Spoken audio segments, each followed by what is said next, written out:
audio visual. Oh yeah. You're welcome. Pretty sweet. Yeah. I used to work for the public access channel, so Well, I could see those skills coming. yeah.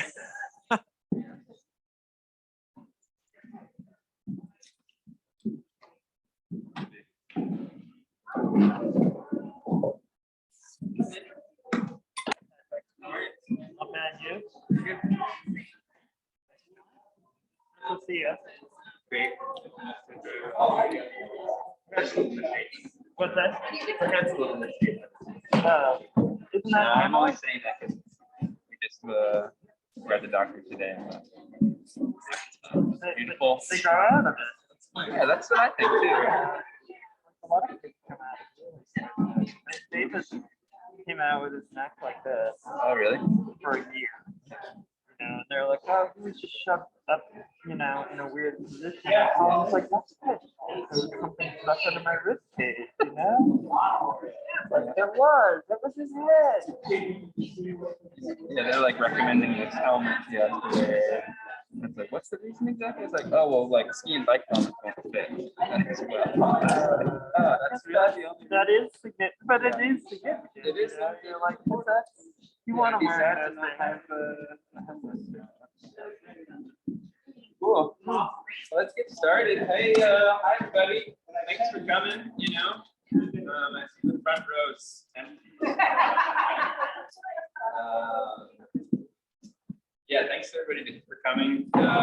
This has been, you know, this is like the culmination of so much work from our awesome friend Maria.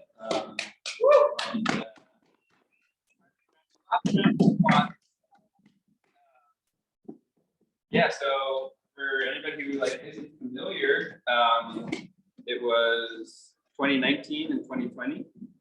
Maria was down here volunteering in every corner of the Intervale, talking to anybody who would give her the time of day, and just making just the best of, you know, seeing the Intervale and understanding what exactly it is we do here.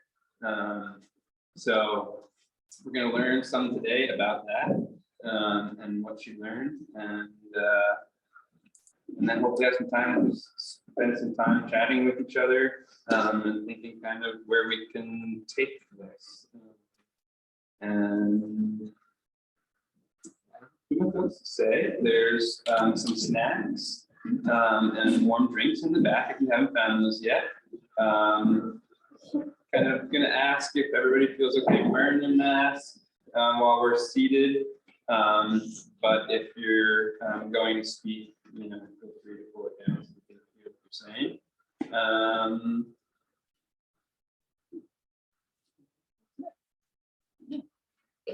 Any questions before we get started?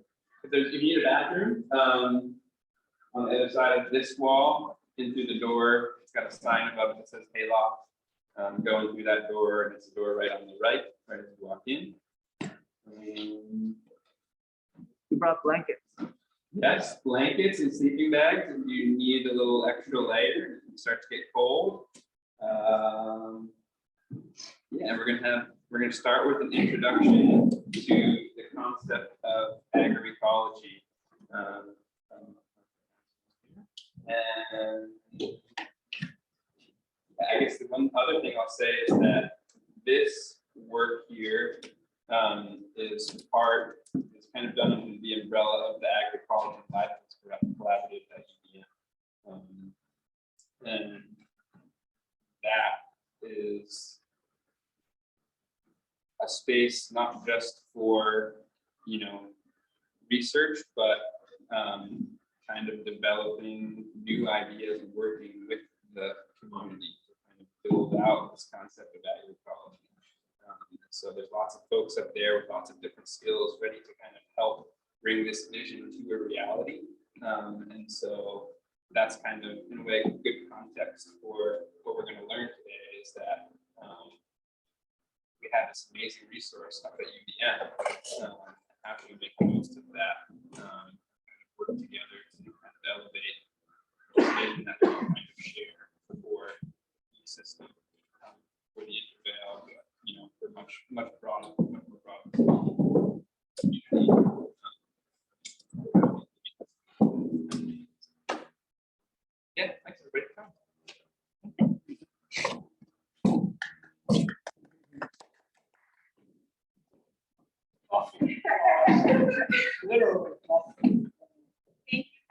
So yeah, I'm here to set the stage for Maria, our dear student who has dedicated her heart and her brain to thinking about what agroecology looks like and feels like at the Intervale.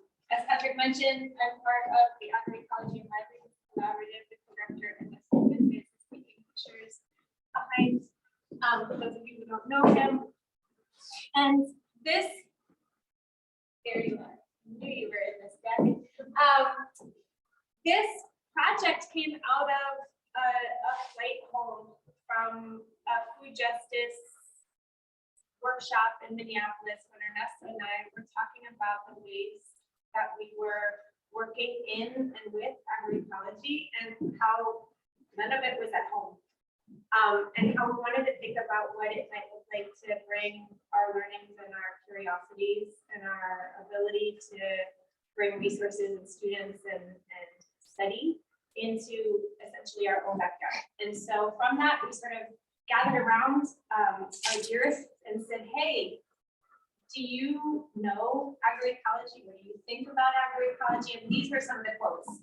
Agroecology, the whole concept is something totally foreign to me. I don't know why I fit into it. What does it mean to be agroecological? I'd love to feel more confident in saying, yes, our garden is an agroecological garden. And I'm not sure what I'm supposed to be learning from other people or what I might offer other people under this lens of agroecology. So clearly, we were walking into a space where people did not see themselves in agroecology, which was curious to us because we definitely did see agroecology being expressed. And so what we started doing was having a conversation, us with organizations like the Intervale Center and others. And one of the things that makes agroecology interesting is that there isn't one definition of agroecology. We talk about agroecologies because agroecology is something that is incredibly linked to the context in which it's happening. And so agroecology is the idea that the environment and the food production that's happening in that environment are necessarily related with the people and the animals and all of the other natural dynamics that are happening. So there are more scientific ways of saying that, and there are definitions that are contested depending on who you talk to. But the basic idea is that agroecology is trying to think about how best to produce food that represents what's appropriate for the land and what's appropriate for the people, centering justice and dignity. So, and there is a sort of three-part definition to agroecology that also makes there be some attention towards science, so research, some attention towards practice, so what farmers are doing day to day, or gardeners, or anyone who's doing actual labor, and then social movements and their relationship with agroecology. And so, because it's based on place, there aren't practices that are specific that you can say, do this, and you'll be doing agroecology, because that might work in Vermont, but it won't work in southern Mexico. And so instead of that, agroecology is based on principles. And Maria's work is grounded in this set of principles because there are multiple definitions, there are multiple sets of principles for agroecology. And so we made the decision to use this set of principles. This is from a Catholic conglomeration of organizations based in Europe, CIDSE, because we felt like they were the most translatable to audiences that were unfamiliar with agroecology. So once again, we had Vermont Community Garden Network, New Farms for New Americans, folks from Catamount Farm, which is the UVM Horticulture Research Center, and Intervale Center, come and look at different sets of how agroecology was explained, and this was the one that resonated best because there were pictures. It was divided into 4 categories of economic, political, environmental, and social cultural principles, and they were able to see themselves in it. And so that's what we decided to use as our tool for course, talking about agroecology with the wider public. So this project that Maria stepped into includes the organizations that I mentioned above, and also Champlain Housing Trust, which got brought along by a new partnership between Vermont Community Garden Network and Champlain Housing Trust. And so we ended up with 5 participating organizations, and this beautiful flow chart that got completely changed when COVID came.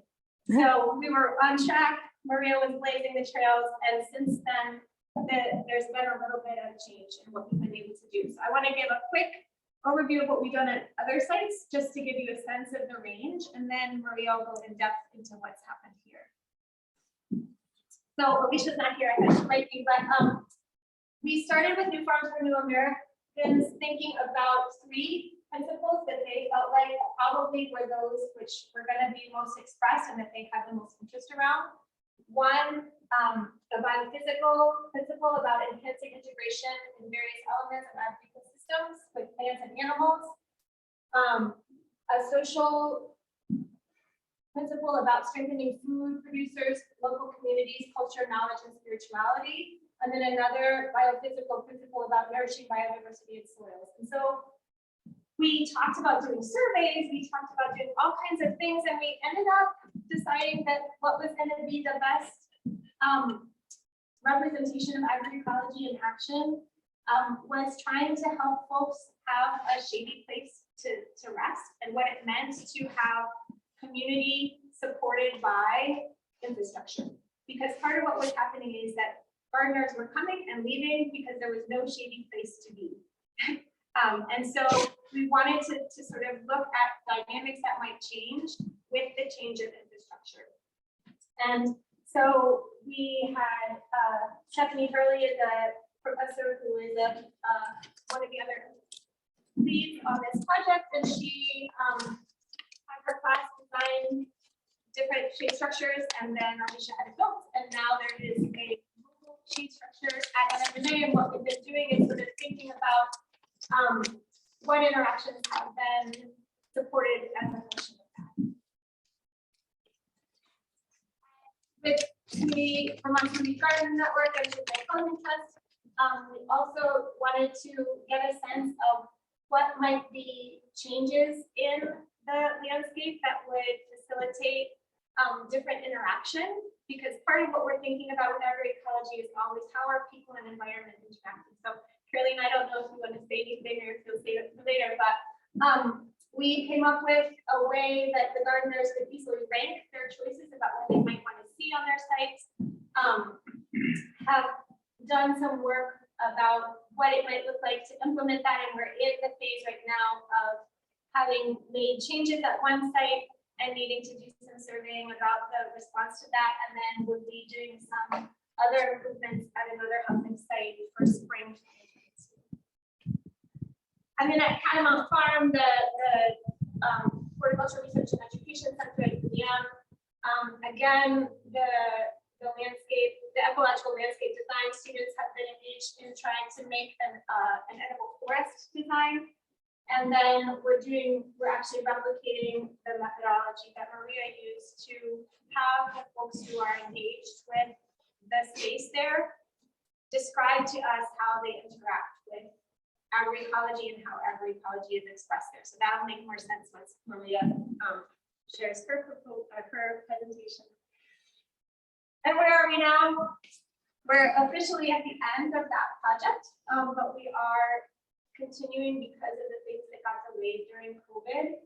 And we're exploring and supporting new collaborations. So part of what's happened here at Intervale is that agroecology is now a term that more folks are using and comfortable with. And so because of that, we're trying to think about what potential there is for us to push out further and understand what supports are needed in terms of hoping there to be coordination about what's possible, dreaming partners, and then implementation partners when that's appropriate, and also how we can plug students in to being support and providing data that then help with funding proposals, help with strategic planning, help with assessments that each of the partners have mentioned. And then we're also initiating work on new research topics. Several of you have been contacted already by Felisa, but we wanted to just save a moment to say that we follow something called participatory action research in our group. And what that means is that we're trying to do research with people for people. And so we are always, it's also a cyclical process. So we start, we reflect on how it's going, we make adjustments as needed, and then we see what is emerging out of what we're learning. And so one of the things that emerged out of what we're learning is this question about water quality and the use of compost, both in terms of what it does for potassium accumulation, phosphorus. Is it phosphorus pH? No. This shows you I am a social scientist. This is why Melissa does that piece. We're also Phosphorus. disciplinary. This is amazing that I just said that in front of all of you. We'll tell you about that. So this is why we work on teams. Felisa is here. Please let me stand up so that everybody knows who you are. That's pretty good.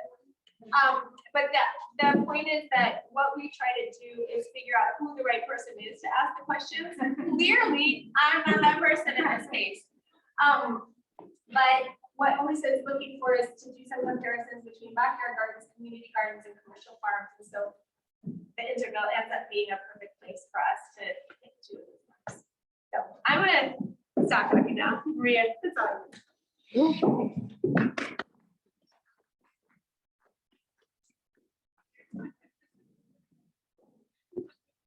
So hi everyone, and thank you for being here in adults. This is my project, and this is the academic name of my project, of my dissertation, Urbanizing Agroecological Principles in North America, a multi-method research and a participatory approach with a case study in Vermont, right? And before I keep going, which one is this one?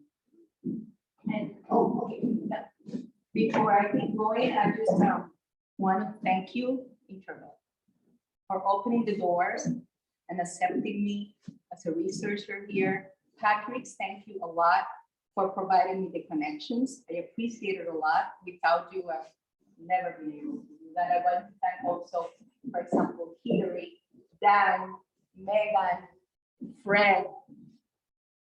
You're Andy Jones, right? You're Andy Jones? Andy. Just under a few. I was looking at him like, is this Andy? Because nowadays you don't know. I don't know if I'm missing someone I interviewed, but at least, oh, sure, how are you?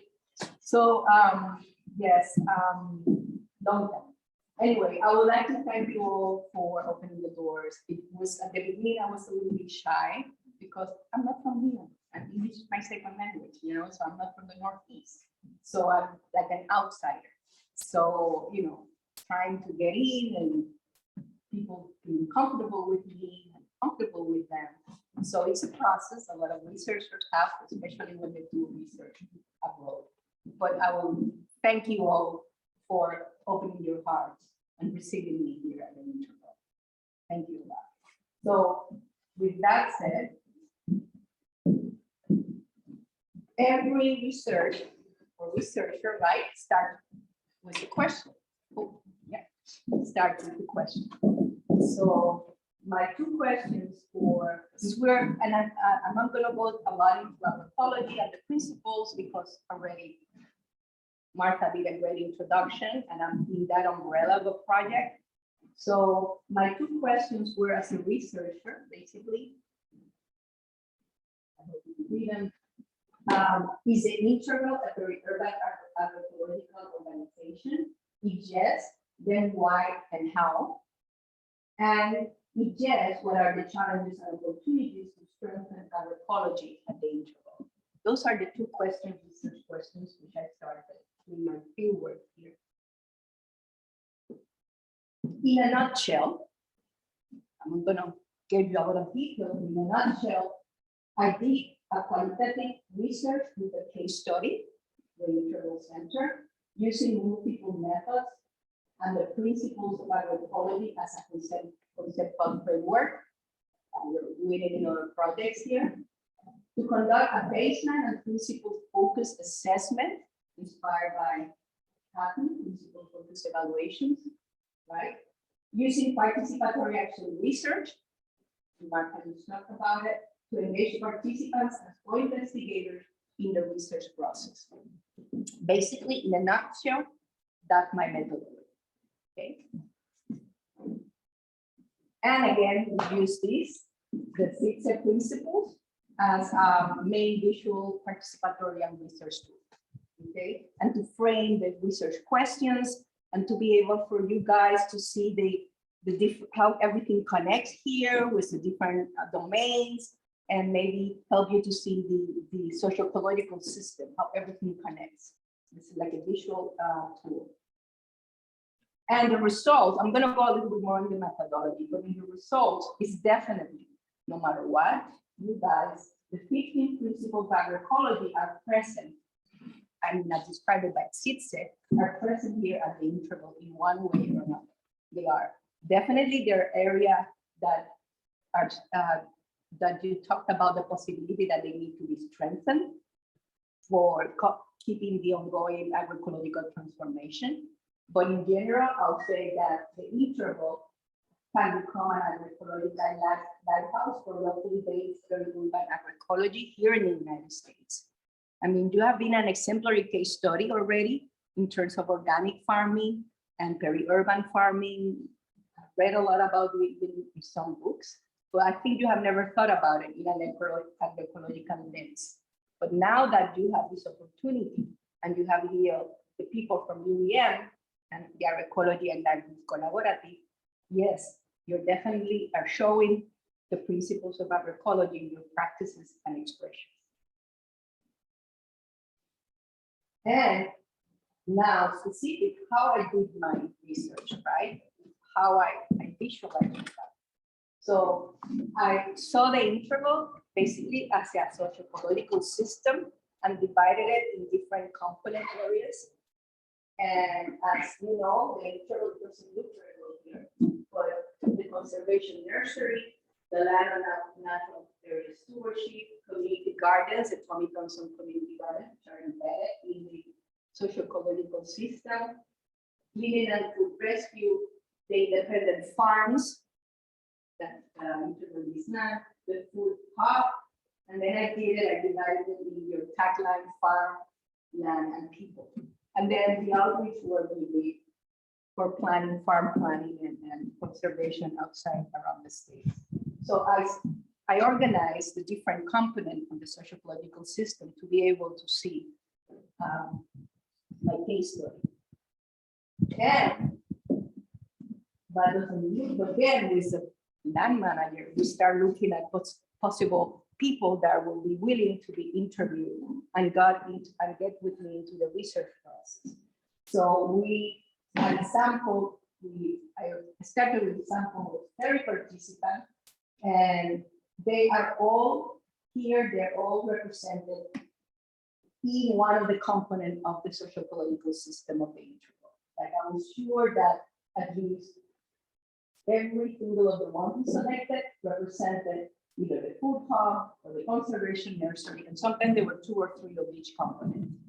And then I also selected a subsample for what we say in research like data saturation or more in-depth analysis to be able to confirm what the big sample is going to tell me. It's like going a little bit more in-depth into some issues and some aspect. And then what we did was we engaged people with some additional visual exercises.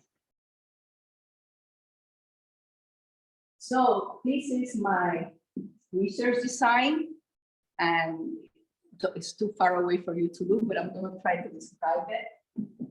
What I did was basically I thought about the research and divided into 2 lines of investigation, 2 lines of inquiries. One line was the participatory action research with the participants, right? as co-investigators. And their input and their feedback is very important as part of my research process, right? Because they are as part of the participatory research approach. So in this line of inquiry, right, I did basically two set of interviews with the sample and the subsample I mentioned before. And I also included a lot of visual things, visual tools, like for example, the infographic. Then we did the exercise with the subsample of mapping, just for like a visual ground truthing of those principles. And we also use what we call photo voice. It's a methodology in qualitative research that what it does is the participants take photos and bring photos and show as evidence what their practices are. In this case was the agroecological practices, or what were related as agroecological practices. In other cases might be if there's a community with a problem, with an issue, then they can take photos and try to express, through the photos, those issues. So we did that, and that's a visual exercise. So we use different surveying methods with the participant and also different visual tools to collect information from you guys. And then from the research perspective, this is the research stream, then I did participatory observation, which is, you saw me, I was all over here, literally almost for 2 years, participating almost in the food hub, in the farms, doing many things, because the best way to learn is being there, done that, if that's the way it's said. I was able to learn firsthand what was going on here on the Intervale, and I enjoy it a lot. But then after that, I wrote my notes, I photo documented and everything. I also took time and walked through the trails, so the forest, go inside of some of the forests also, and wetlands, and look at all your property. So it was by myself for a little while, and then actively participating with you in a lot of that. And so I did photo documentation, field note taking, I have all the field notes, and also I did some document analysis, and this is thanks mostly to Patrick. I asked him, I need to read more about the Intervale, so Patrick gave me the land plan, the land management plan, the forest management plan, and the protocols for farming here, the land use protocols also for the farms, for organic farming. And also I read all these documents to be able to see if what I was experimented, feeling and seeing here at the Intervale, it was also written. It was also on your bylaws or your guides of your plans. So to combine all that. Then, obviously, this is the part where it goes like reflection, research, and action. That's part of the researcher working with the practitioners. And then at the end, we have a reflection meeting where the subgroup of participants and some of you were here join us to discuss preliminary results of what I saw and you saw here, to be able to see if what I was getting as your feedback, I was going in the right track. That's what's at the same time the things that we were looking at. Like it's like getting together and trying to share the knowledge of the process, and also decided on the next action steps. Like, okay, so next step, what we're gonna do based on what we already know. And then it will continue hopefully right down to the next, based on the action step, it will continue with the University of Vermont. So in terms of the practitioner streams, this is very important. Your voices are very important in this process of investigators. So what I did basically is content and thematic analysis. And I use a software that is called Livelihoods, which helps you take the transcript, and it helps you to get all those words and themes and topics that are repeated throughout all the interviews. So I think that was the 26 people I finally used for the triangulation process and the comparison process.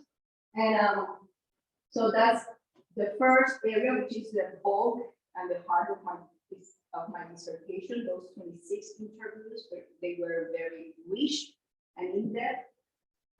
And then I also use the mapping and the photo voicing that you did and start comparing what are the results. And then you start seeing what are the trends of what narrative, what stories, what examples, what things start coming out as major topics and themes here. And also, not only that, you mentioned challenges. And I was checking if the same challenges was mentioned by, I don't know, Hillary and I don't know, Patrick, whatever. You know, I was looking at that trends, how the trends, what are the strengths and weaknesses, how many times you mentioned, you gave example of the same thing, everyone. So that's comprehensive mapping. Then you start seeing some trends.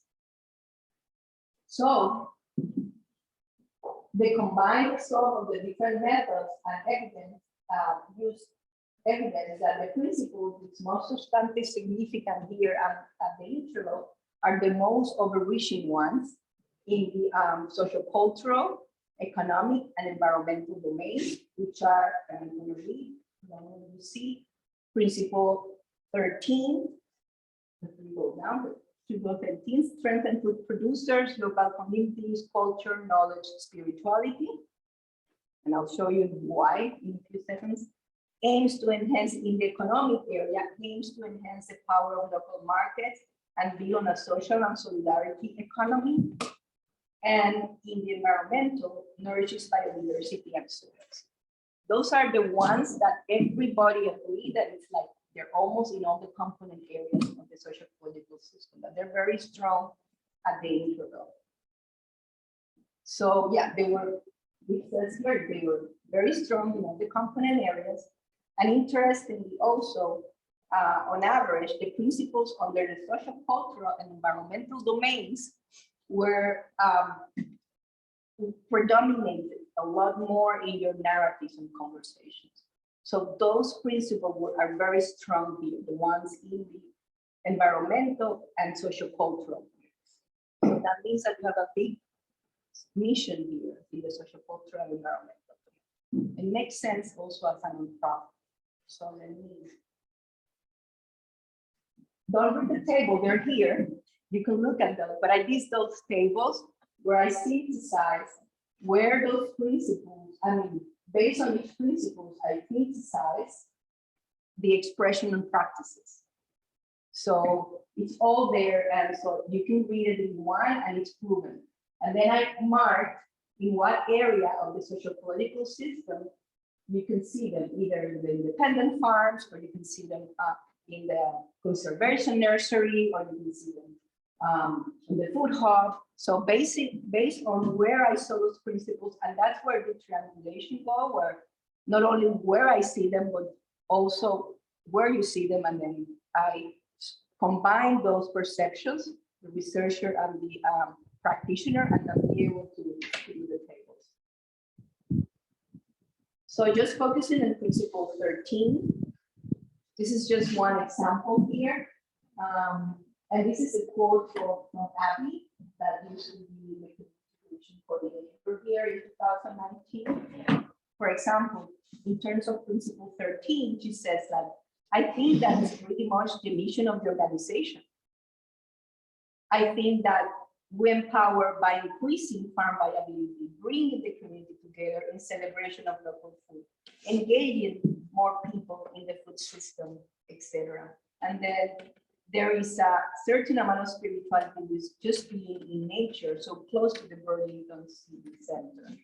So based on her description and also on what I saw on the photo we shared, you can tell, for example, this is people's farms, and it's an experience of pick your own, and also this is fair share in your photo, which is actually for low-income families to provide access to good food to low-income families. Also, for example, you can tell example here like VLAN providing education for showing students from UVM the practices on the farm, and then you see volunteers leading, you see Somerville, you see the Abenaki Heritage Garden, and you start seeing all those things and you start connecting that to Principle 13. Okay. And then in the economic domain, again, you can see that the principles are present in many of the component areas, but just to make it sure, right? Principle 3, which aims to enhance the power of local markets and build a social solidarity economy. For example, here, and that's Hillary right there. For example, this is Travis, my pocket, who says, the Intervale Center is a nonprofit. Nonprofit is from the social economy, it's part of the social economy. Our mission is to strengthen the community food system. The productive base of what Intervale does is pretty local. All the farmers growing food here is pretty close to the community, and the community invited to that. So if you see, based on what Travis was telling me, he was also expressing in a way that the principle 3 was actually being manifested and expressed in their practices here at the Intervale. And you can see it in the food hub also. You can see it in the Intervale community farm that you see here, the community supported agriculture also. And also Hillary with all the support to the Old North End Farmers Market, that direct sales you have to local restaurants and grocery stores, etc. And yeah, so it's pretty obvious that that principle is very well established here at the Intervale in many ways. In terms of the environmental principles, again, that's the table with all the responses and all the different domains, just focusing in nourishing biodiversity and soils. Only looking at the land forest management plan and the land management plan, you can see the conservation easement agreement. If you read those documents, especially this conservation easement agreement, it's basically, it's even the objective is to conserve productive agricultural and forestry lands and soil resources. So right there already, the conservation easement agreement mandate for the Intervale is you have to conserve the biodiversity of the forest. You have to conserve productive farmlands, and at the same time, you have to conserve soils. So even in the conservation easement agreement, and you can see it in the forest management plan, etc., all those principles, that principle 9 is also manifested. Here again, some quotes from some of the people here, like for example, my mother, who was the production development coordinator, when she saw principle 9, she said, nourishing biodiversity and soil, that's just what we do at the conservation nursery.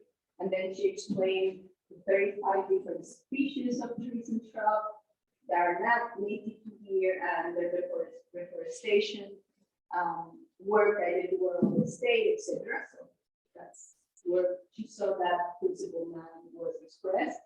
And Hillary gave the example of this is perennial veg cover crop that we planted in the fall. So she gave an example and a photo, and that's a photo from Hillary of her veg cover crop and the conservation nursery. And this two more slides of this is very rich. The environmental domain is very rich here at the Intervale. So I have these two examples, which is also related to principle 10, related to eliminate the use of agrochemicals. And this is a quote from Andy Jones, where he's explaining the tomato hornworm and how the caterpillar is parasitized by the self-flux insects, and how he's controlling that any pest greenhouses using integrated pest management. And then he provided a photo to show me, we're using integrated pest management. That's the photo on the top right. And Fred, who's around here, he explained that for the community gardens that you're encouraged to also compose, because our rule is that we want to have rotation here at every 3 years, and that has to fly out. With several round of agreement, usually winter by or homes. So again, those are proof that, and those are photos also of beneficial insects. And to finish here with these principles, this is, I did a land use plan and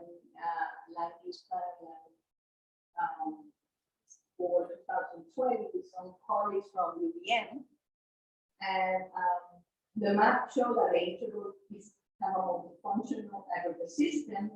And based on this map, that we can't see the numbers here, I'm sorry, it's too far away, but we came out that interval had around 34% in cultivated fields and around 30% in forest one, then forest for wetland and hedgerows. It doesn't include just wetland. So from an aerial view, it seems that the interval is pretty much balanced, and in terms of these ecosystem measures, where the biodiversity that you can see on the farm is the crops using organic farming, and then the associated biodiversity around the forest around that will provide pretty much ecosystem matrix balance.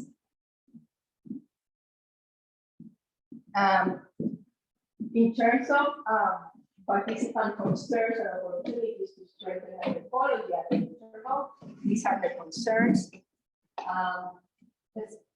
Principle 15, encourage diversity and solidarity with people. It's happening here and the interval is present, but they say there are areas of opportunities that need to be strengthened in that area. Also support resilience and adaptation to climate change. I mean, we live in a floodplain and climate change is a threat, and that's something that we're very worried about, more frequent flooding, right? Then encourage stronger participation of producers and consumers in decision making, especially producers, as I will explain next, and the community gardens. And promoting farming to farmer exchanges for sharing knowledge. Also, it's happening here in a very informal way between all the farmers from the different farms, and they see each other in the red top and in the landscape, and they share a lot. They're very good, beautiful community of farmers here. What happened, I think, is that there was an incubator here where that used to happen more formally all the time, and maybe after the incubator closed, it's still happening. It's still here, but it's not as formal as it used to be. So, some example of the things that I heard from you guys is that fostering more diversity and solidarity, there is lack of diversity on the staff of the interval. You can see some diversity on the landscape with the Americans, but they're asking, but there's no diversity on the farms. Why is I'm on the staff? Why is that? Also, they would like to see more effort, people of integrating the Abenaki community, the youth, and the new Americans.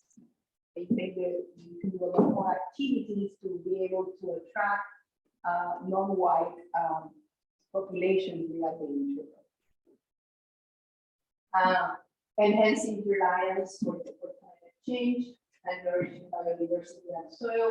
I did found that risk of flooding, for example, but I did find that a lot of these concerns that you have are pretty common in many farms in this area also, especially with more flooding and climate change. I mean, we are not the only ones. All farmers are really worried of what's going to happen.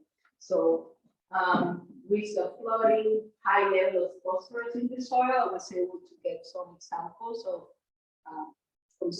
soil samples, some reports, and it's very high in phosphorus, and that's a big challenge for you guys. Greenhouse gas emissions because of the motor vehicles, use of too much plastic. I remember that was one Hillary. Oh my God, I use so much plastic. I don't know what to do. The alternatives to reduce tilling or low tilling for invasive species and other harvesting of ostrich fern. Sorry for my accent. And powers greater farmers' participation and knowledge exchanges farmer to farmer. Some of the concerns is that there are no farmers on the board of directors, and they would like to see probably 1 or 2 farmers, or people say at least 2 farmers on the board of directors. And more formal opportunities to farmer exchanges for sharing knowledge, since you don't have the incubator anymore. That doesn't mean that you have to have the incubator program again, but looking at alternatives maybe to make that more formal, and also including farmer to gardener and gardener to gardener to integrate more the community of different producers here at the Intervale. And that's something that the gardening community and Parks and Recreation also recommended, to see how the community gardens can be more integrated in all what's going on here at the Intervale as well as part of the community. Because sometimes they feel that they're here, but they're not as connected all the time. So based on that, then the different actions area that you can work now with the agroecology and lighthouse collaborative, maybe, and keep going on in further research. It's actions on how to Intervale can advance their community outreach efforts to be more inclusive and accessible to non-white Americans, including the Aggregateology community for more diversity and solidarity. That can be an assessment that can be done with the community here in the university and the whole end maybe. Action with the producers at the Intervale, including the community gardeners with vertical parks and recreation, to explore how the Intervale could formally promote more farmer-to-farmer exchanges for sharing knowledge, including the gardeners, as well as part of the community of producers. Another action possibility is how to encourage more active participation of the different producers in the nonprofit decision-making process, which means the board of directors as well. And finally, all the environmental worries that you have that are very common in many farms. You could probably work with UVM on more longitudinal studies, how to say longitudinal studies with UVM to address the concerns with climate change, control of invasive species, high levels of phosphorus on the soil, etc. That can be done with researchers at UVM. And that's my presentation. Thank you very much.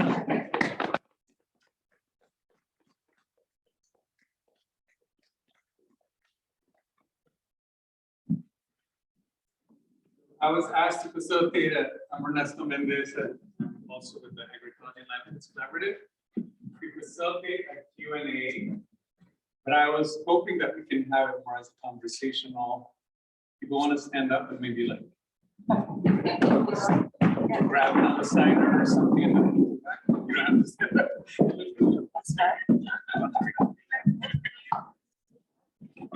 How are you?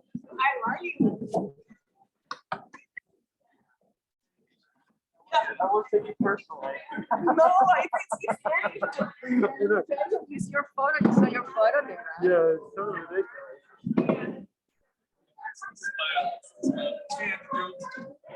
See you, my man. Good, thanks for those pictures. Oh, yeah.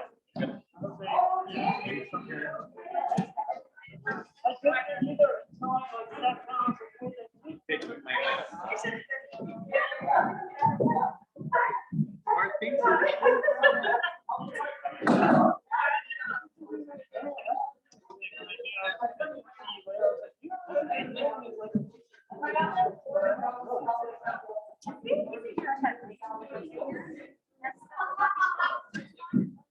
Yeah, I started college. Yeah.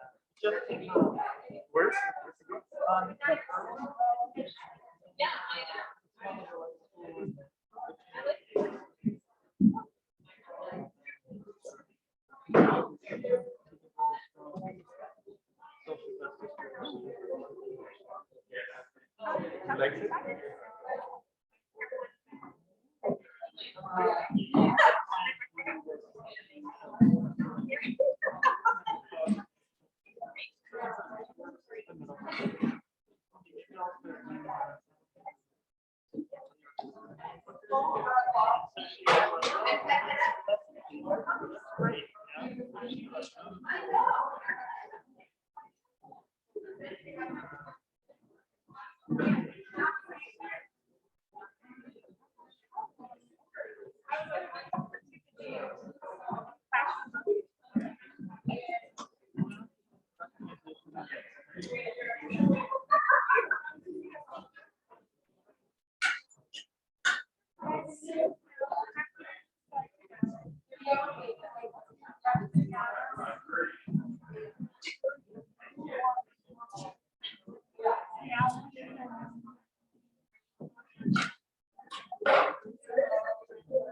right, so you guys want to come back for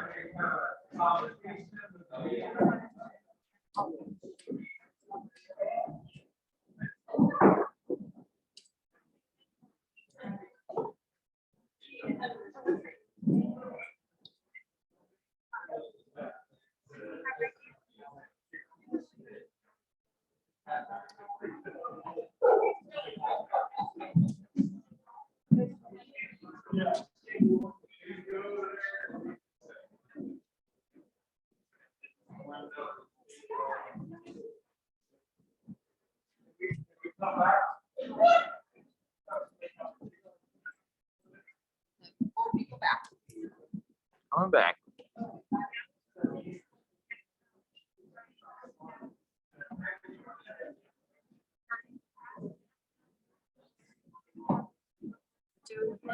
Doing the thing. Great.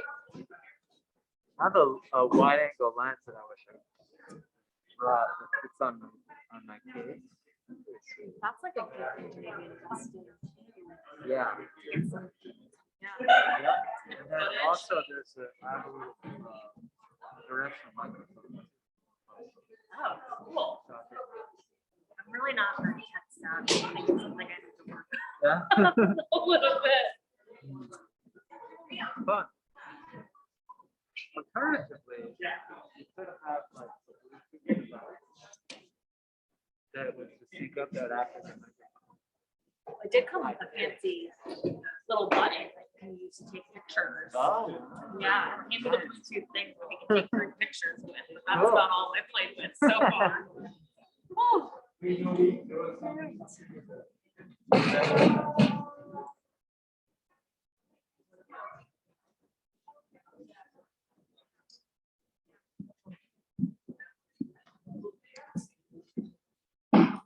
Okay, so let's see. Round of questions, comments for Maria. I know, Hillary. No, seriously, yeah. Any questions or comments about what you saw? Anybody? Selena? No questions? So good. Patrick? It's on the first, I'm here.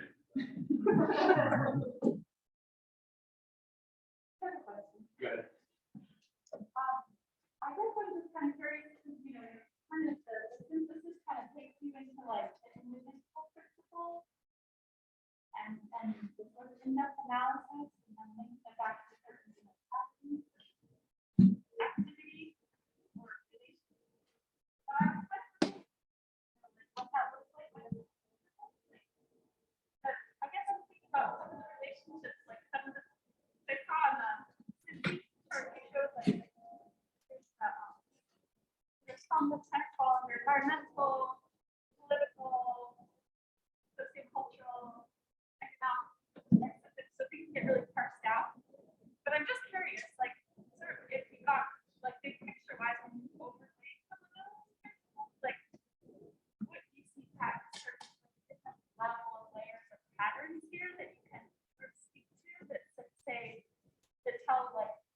it might then relate back to like, there are clear strengths, but then if you had some sort of opportunities or challenges or areas where you want to grow, like, can you then like look at Intervale as a whole, kind of notice like, given the way they overlay, like where you might think about, and you kind of spoke to that, but if there's patterns that sort of help you to identify, like, you know, what we call like leverage points of like where would be great places to start to,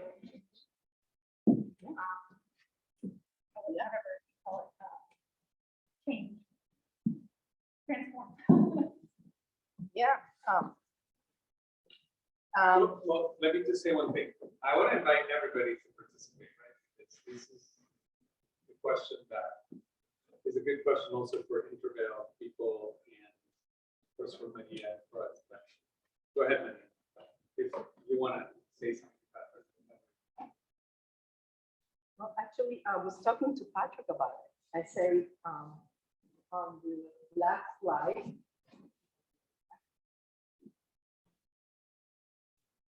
in that slide where you even talk about the concerns, there's quite a few areas where you can see that the interval, if they're interested and they want to do it, they can just make some changes.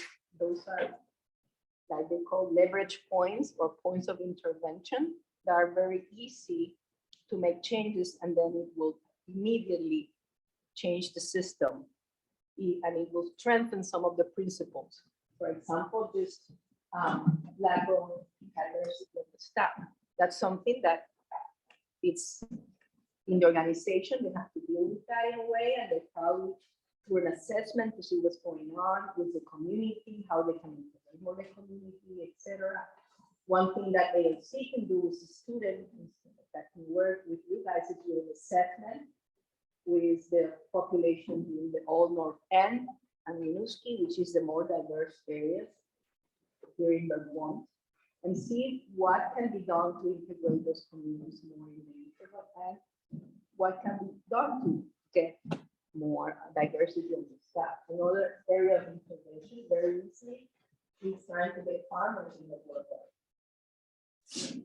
Unless farmers, I'm not interested, I'm not sure, but that's something that is very easy in terms. And the other part is that is a leverage point that is very easy to do it. For example, the part of farmer to farmer exchanges, you don't have the incubator, you don't have to have it, but there's so many other ways that the interval, for example, I was mentioning to Patrick one, you know, in winter, you can have sessions when the producers are not too busy producing on the farm, maybe sessions with UVM, AOC to exchange ideas about different things that we are worried about. And then we can bring scientists to help them issue with the floodplain, the high level of phosphorus, that's an whole area of research. So just by organizing those farmer to farmers and incorporating the community gardeners as well. So it can be all the different type of producers here at the interval. So they can become part also of the community. So if you do that, doing that activities, and that can be organized with ALC, a collaborative part, then you can promote more farmer to farmers. And those are leverage points that are very easy to change. And that's in the organization and in your operational management. I don't know if you want to say something. They're also, for example, with the Abenaki community youth and the New Americans, working more with New Farm for New Americans to see how they incorporate New Americans here. Already, the community gardeners are doing a lot in the community gardens. There are 20,000 community gardens. And youth, I think Hannah and Annalise, she gave in my dissertation, they both gave a few examples of how to try to bring more integrated into the community. So those are very easy, especially when we're talking about the social part. Those are very easy to address. Usually very easy. I don't know if you have any idea. Well, or hear it from you guys. I mean, I hear you say easy. And on my end, I feel like it makes me think of the last meeting that I was at the Intervale, and Martha was invited, and Patrick was there, and Meg and Dan were there. And that was months ago. And that was the last time we got together with exactly like these concerns that you're talking about, on having work exchanges between landowners and programming, growers. It's like, yes, but what is the next step?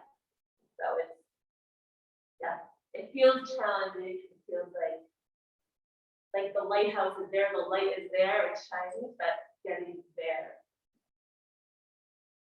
But I'm going to have a patient that I'm excited. If I can jump in, I also think there are some pieces that emerge that Intervale itself can't take credit for, but the fact that this is a community, because of the function of how small Burlington is geographically, but also I think there's increased interest and effort towards connecting and trying to work collaboratively, or at least that's what I perceive. And it may just be my awareness that it's always been there, but now I'm more connected, so I don't need to dismiss previous work. But for example, there's a recent initiative between New Farms for New Americans and Vermont Community Garden Network to work on having there be gardeners who receive different amounts of training and then can be resources for their language group.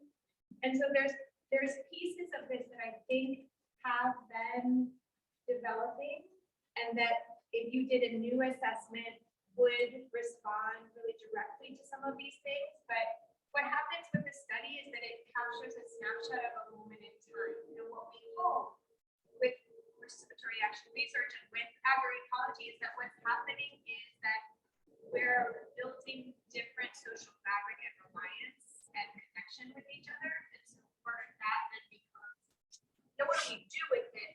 That I don't have answers for. We don't have the money to make time more available, because I think that is usually what ends up being our scarcest resource. But I do think there's pieces coming out of this and better connection with folks, the entomologists of our team, connecting even at deeper levels. And so I think we can hit some of the marks with continued dedication to it. But one of the questions I had is like, if someone came to you now and said, hey, is agroecology something that feels like it's a fit for you? Do you want to pursue it? Like, are you too busy? Do you know what I mean? Because I feel like sometimes too, everybody is doing the work that they're doing, and why add a new layer on? So after the way that Maria presented this, is there a compelling case for the integration of agroecology? You can answer that if you want to. Patrick, I also don't think you're going to Well, I'll say a couple things. One, I think agroecology is like, I don't think it's like it doesn't feel as much like a decision to engage or not. It's more just a really great mirror kind of to look in every once in a while. And so this is kind of us just like, it's like our report card in some ways as a community, right? Of like, are we hitting all these marks? They all are, but I don't think you can fully advance any single one of them without the others also being a part of it. So to me, it's we're already doing it. It's just kind of this is an opportunity to reflect and as a community, like if we can hold agroecology as like that space for reflection, I think that's really positive. I also think my mind also went to like the knowledge exchange, and right, it is a rosy ideal picture to imagine of, when you have an event or you have some kind of opportunity to exchange and it's a cross section of the entire Intervale community, you know, like that's really exciting, but how to actually make that happen and get everyone there is, you know, a whole nother thing.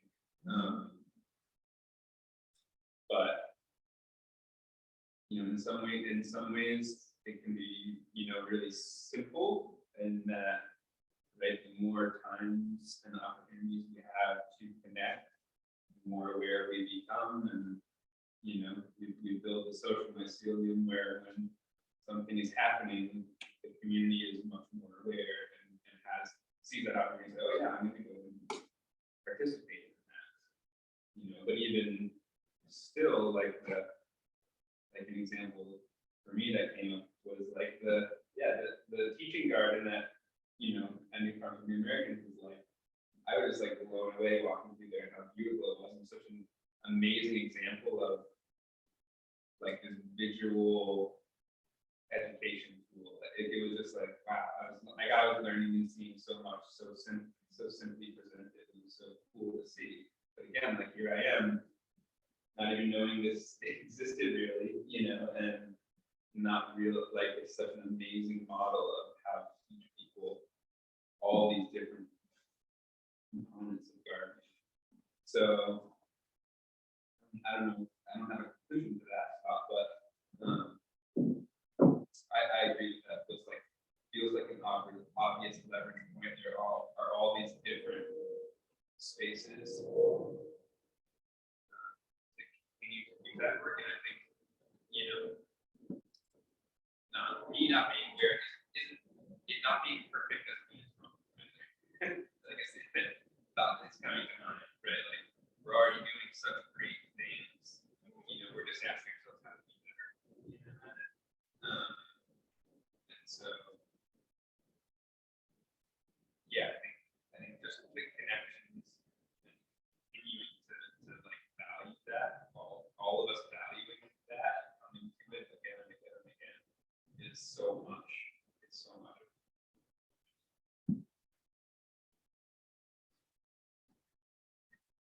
Anybody else?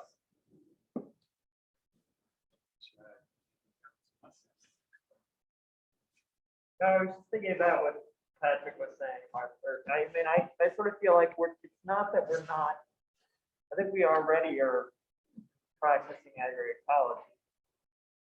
And it's sort of, as Patrick says, like I think the useful thing to me in you know, talking with Maria over the last couple of years was like,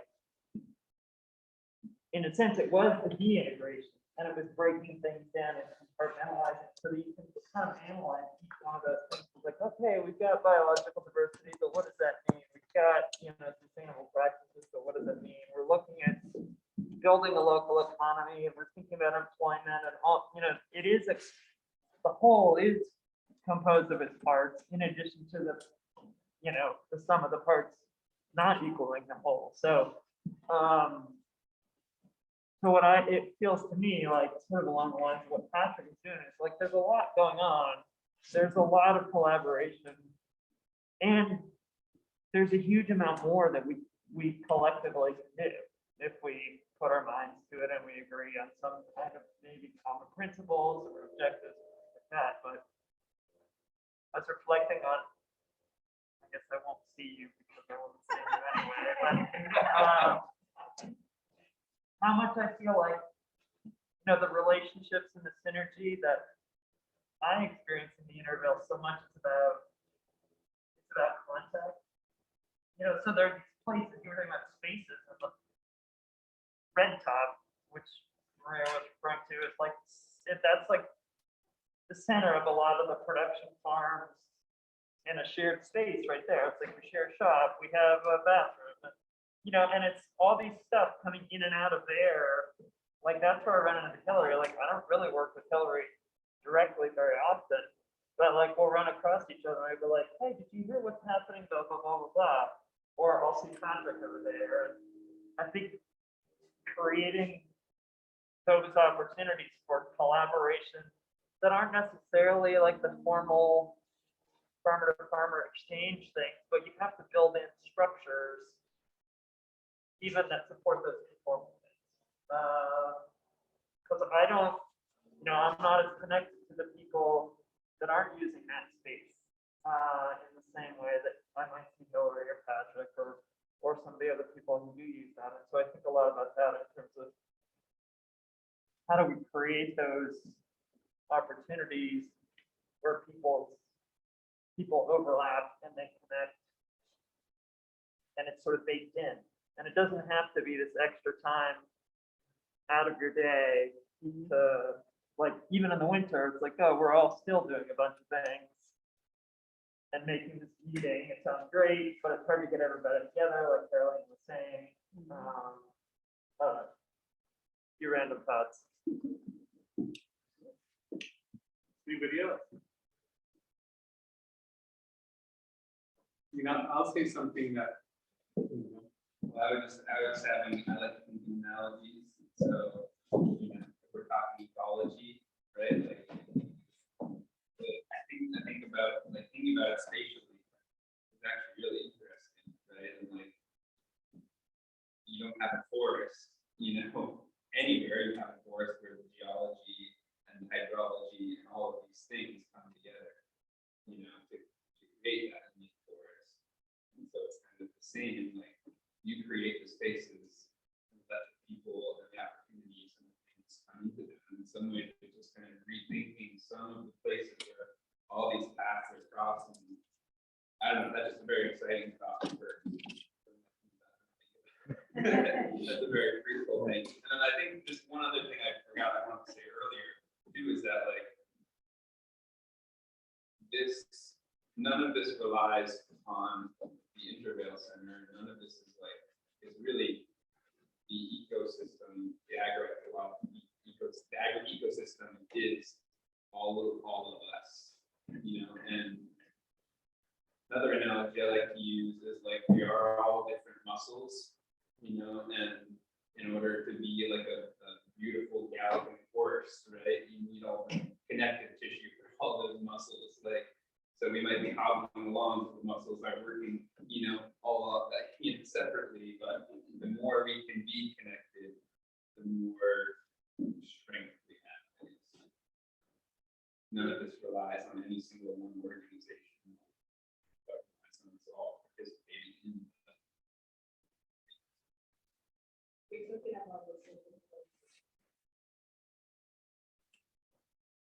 I guess one point that has always been really interesting to me is because we do so much international work outside of Vermont, is that there is a lot of opportunity. There's a lot to share and co-learn with others outside of Vermont.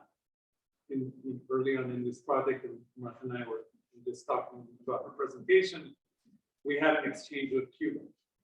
And some people from Intervale and from some of those projects went to Cuba, and we had a group of Cubans from here. And those Cubans were like blown away by the food. They fell in love with the food. They really loved it. And agroecology has become and is very strong globally. It is less strong in the United States, but it is sort of like of a language that people are speaking that care about ecologically sound and socially just food systems, and it's a huge opportunity for that here. Both bringing people from other places to learn with you all, and also providing opportunities for you to go to other places, because that's when Maria was talking about exchanges. I kept thinking, when I think about exchanges, it's like, let's bring some farmers from somewhere else here. I mean, right here in this barn, right? And let's all go to other places and have exchange. So that's a piece that, if Travis was here, I think he would be excited, that I think you have a lot to share with others about this place. And there's some really amazing things going on. And you have a lot to learn from them. Learning is endless. We're always doing it. So that's another area that I get excited about. And that we can have some common language with some of these people I'm talking about. And some of them are in the United States. We've connected with other organizations too. There's also international experiences. And that's exciting. I'm getting really cold. Anybody else? Any questions, comments? Well, here's just a little warm plot. I've lived for 60 years, and it's taken a long time to get UVM down here in some force. But one of the things we've seen is institutions moving a little bit. They moved down off the hill. On the other hand, this area has changed so much. When my kids were little, we'd come down here and walk on weekends, and there were all these junk cars. Even Rainey's little terrier was not really part of the scene. It was just static. There were so many things going on that made this place like a wild dump. And now we have a similar vocabulary, we have similar goals. We know we've got a challenge ahead in terms of climate change, but we're going to be working together on that. And we've got a vocabulary to share, and we're crossing generations. There are a lot of elders. You know, the former mayor, Bob Kiss, and Ron Krupp and I garden down, and we spend more time bullshitting about gardening and politics. But it's a very accommodating place as opposed to what it was kind of the Wild West. And really the surplus of our society was being talked down. Now we're trying to compost and rebuild the soil. It's cheerful and cold.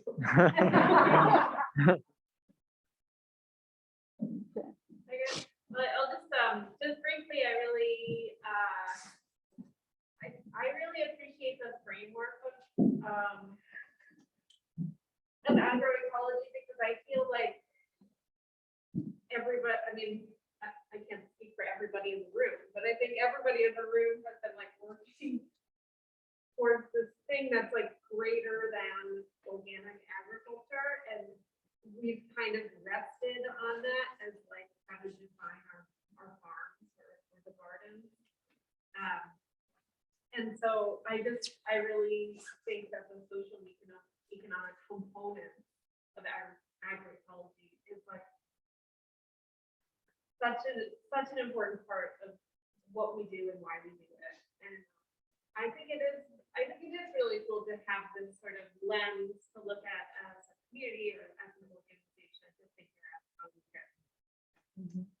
we can do better. Because, for example, the farm down here, you kind of like you enter in and you have a business plan, and you gotta sort of like you're like, okay, well we're going to be organic and we're going to have a viable business. And then it's kind of like we're kind of off, you know, and we're all just working on what we're working on, but we're not necessarily, there's not really like sort of structure to like hold ourselves accountable to about like how are we, you know, how are we being an anti-racist organization, or like how are we, you know, trying to increase our biodiversity in our fields. Like there's not really that like contract. So I think it's kind of an exciting idea as a community to figure out how to like kind of hold ourselves with these things and really make it part of our culture, you know, and it is a challenge, like everything you mentioned, because you know, yeah, like you gotta make sure there's like pizza and beer for people to show up every time. I mean, there's all these things. Everybody's busy, et cetera, et cetera. But like, it is kind of an inspiring thing to look at. I want to add into that in my dissertation, I have a lot of quotes from you guys about how this exercise really helped you to see the big picture, implemented dots of how everything is interconnected for sustainability. And for example, some people told me, oh my God, I'm so busy doing what I have to do in my focus in my area that I never think like how everything connects, how the different parts are put together. And now I can see the interval from a more bird's eye view perspective. You can see how everything connects, and then you can see the system. which that's great, and we can start connecting the dots and see the system, how it works, and how it balances. Yeah, and I have a lot of quotes from you guys, so one of the things that I'm getting out of this experience is wonderful to see how I learn and you learn in the process. So we'll start making all those connections. And that's part of our participatory research. So we're like trying to see more farther away and looking at the big picture and how we can connect.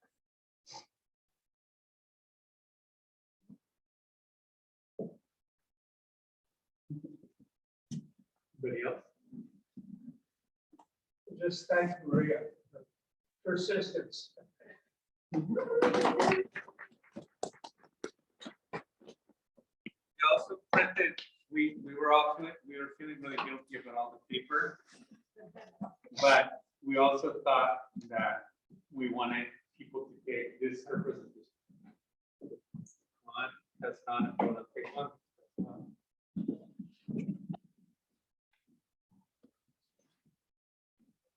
Hey, there's another.